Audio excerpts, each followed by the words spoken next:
Georgi Ivanov Markov adalah seorang pria yang aslinya dari Bulgaria. Dia sudah tinggal di London, Inggris selama 7 tahun dan bekerja sebagai seorang reporter di British Broadcasting Company atau yang biasanya disingkat BBC. Pagi itu di tanggal 7 September tahun 78, Georgi berangkat ke tempat kerjanya dengan berjalan kaki. Sebenarnya di awal 5 tahun dia tinggal di London, dia berangkat kerja selalu menggunakan taksi atau bis. Tapi dalam 2 tahun terakhir ini dia lebih memilih berjalan kaki. Menurut Georgi, berjalan kaki membuat pagi harinya terasa lebih segar karena dia dapat olahraga sedikit. Dia juga bisa menikmati pemandangan indah Istana Westminster dan London Eye ketika melewati jembatan Waterloo. Saat Georgi sampai di jembatan Waterloo, dia berhenti sejenak untuk menikmati pemandangan Istana Westminster. Dia rileks menyandarkan badannya di sisi jembatan. Sampai tiba-tiba dia merasakan ada tusukan kecil di betis kanannya. Georgi melihat sekeliling untuk mencari tahu apa yang barusan menusuk kakinya. Tapi yang ada di belakangnya hanya orang-orang yang sibuk berlalu lalang. Dia menyingkapkan celananya untuk melihat luka di betisnya dan area yang sakit berubah ruam kemerahan. Georgi berpikir jika itu hanya sengatan lebah atau serangga yang tidak berbahaya, atau ada orang yang tidak sengaja menusuk betisnya dengan ujung pulpen. Georgi berencana akan mengobati lukanya jika dia sudah sampai di kantor, dan dia mulai berjalan lagi melanjutkan perjalanannya. Setelah beberapa langkah, dia merasakan betisnya semakin nyeri, dan karena itu dia memutuskan untuk naik bis menuju tempat kerjanya.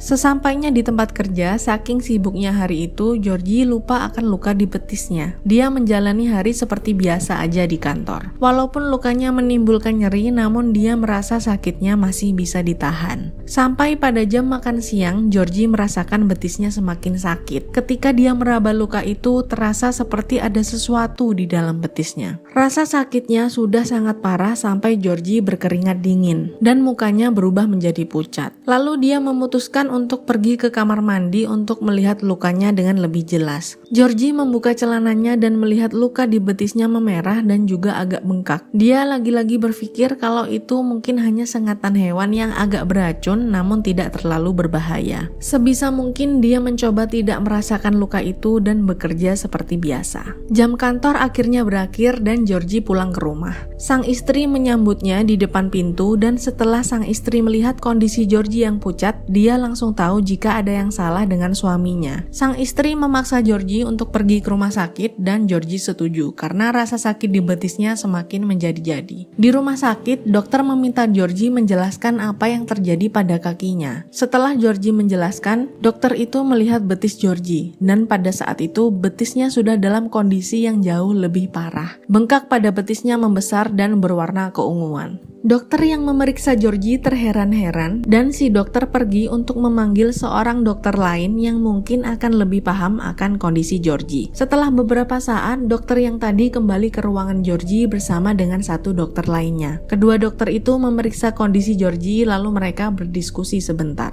Mereka bertanya pada Georgi apakah waktu dia mendapatkan luka ini ada reptil di sekitarnya atau mungkin ada orang yang membawa reptil yang lewat di dekatnya. Karena dokter kedua berpendapat bahwa luka ini seperti luka gigitan ular beracun. Georgi menjawab tidak ada, bahkan waktu itu di sekitarnya dia tidak melihat ada serangga besar yang memungkinkan bisa menyebabkan luka separah ini. Kedua dokter memberitahu Georgi bahwa mereka belum tahu apa yang bisa menyebabkan luka pada betisnya. Georgi disarankan untuk rawat inap sembari melakukan beberapa tes untuk mengetahui sebenarnya apa yang menyebabkan luka di betisnya. Dokter mulai memberikan beberapa perawatan dan obat untuk meredakan bengkak pada kakinya. Banyak sekali kombinasi obat dicoba tetapi tidak ada satupun yang berhasil. 2 hari setelah Georgi dirawat, bengkak kakinya malah semakin parah dan semakin berwarna gelap. Kondisi Georgi juga semakin lemah. Dia berimajinasi jika ada orang yang mau membunuhnya. Imajinasi ini membuat Georgi curiga pada semua orang, termasuk para perawat dan juga dokter, sehingga mereka harus mengeluarkan usaha ekstra untuk mengobati Georgi.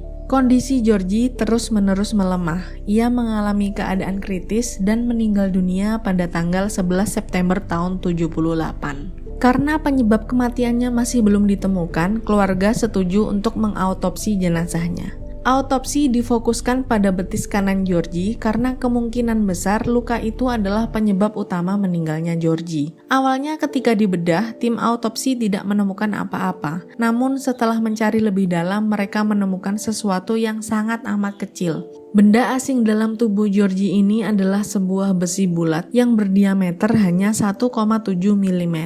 Ketika dilihat dari mikroskop, besi bulat ini memiliki 2 lubang kecil yang dalamnya berongga. Setelah diteliti lebih lanjut, ternyata di dalam rongga besi ini ditemukan residu racun dari risin. Risin sendiri adalah racun yang sangat berbahaya, bahkan lebih mematikan dari sianida. Dan pada saat itu belum ada obat penawarnya. Racun risin juga diketahui digunakan untuk membunuh adik tiri pemimpin Korea Utara pada tahun 2017 silam. Gejala terkena racun risin ini juga tidak ada yang mencolok sehingga sangat sulit untuk dikenali. Diduga motif pembunuhan Georgie adalah karena dia seorang reporter yang dengan kritis mengkritik suatu kelompok. Kelompok ini tidak mau Georgie menulis hal buruk tentang mereka lagi dan mengirim agen rahasia untuk membunuh Georgie. Pada tahun 1991, salah satu anggota dari kelompok yang diduga membunuh Georgie membelot dari kelompok dan pindah ke negara lain. Orang ini lalu memberikan kesaksian tentang bagaimana Georgie dibunuh. Dia mengatakan bahwa dia tidak sengaja mendengar percakapan kelompoknya tentang rencana pembunuhan pada Georgie. Menurut kesaksian orang ini, yang terjadi adalah besi bulat itu diisi dengan racun dan dilapisi oleh lapisan lilin tipis agar racunnya tidak bocor dan berceceran. Lalu besi bulat itu ditaruh di dalam senjata lontar yang didesain menyerupai payung. Mereka mengirim agen rahasia untuk mengikuti Georgie dan menembakkan besi berisi racun ketika Georgie lengah. Setelah besi itu masuk ke dalam tubuh, lapisan lilinnya akan meleleh karena terkena suhu hangat tubuh. Lalu racunnya akan keluar untuk mengkontaminasi darah. However, meskipun ada kesaksian dengan teori yang akurat, tidak ada orang yang didakwa bersalah atas pembunuhan dari Georgie karena tidak adanya barang bukti yang bisa didapatkan oleh tim investigasi. Pada tahun 2012 di kota Hannover, Jerman, ada kasus pembunuhan yang tekniknya menyerupai kasus pembunuhan Georgie. Seorang laki-laki tertusuk luka kecil pada kakinya lalu dia meninggal. Bedanya, setelah diautopsi, racun yang terdapat pada besi bulat di tubuh laki-laki ini adalah merkuri. Sama seperti kasus yang terjadi pada Georgie, tidak ada yang didakwa bersalah atas pembunuhan warga Jerman ini karena minimnya bukti. Georgy Ivanov Markov meninggal di usia 49 tahun. Dia meninggalkan seorang istri dan 1 orang anak perempuan.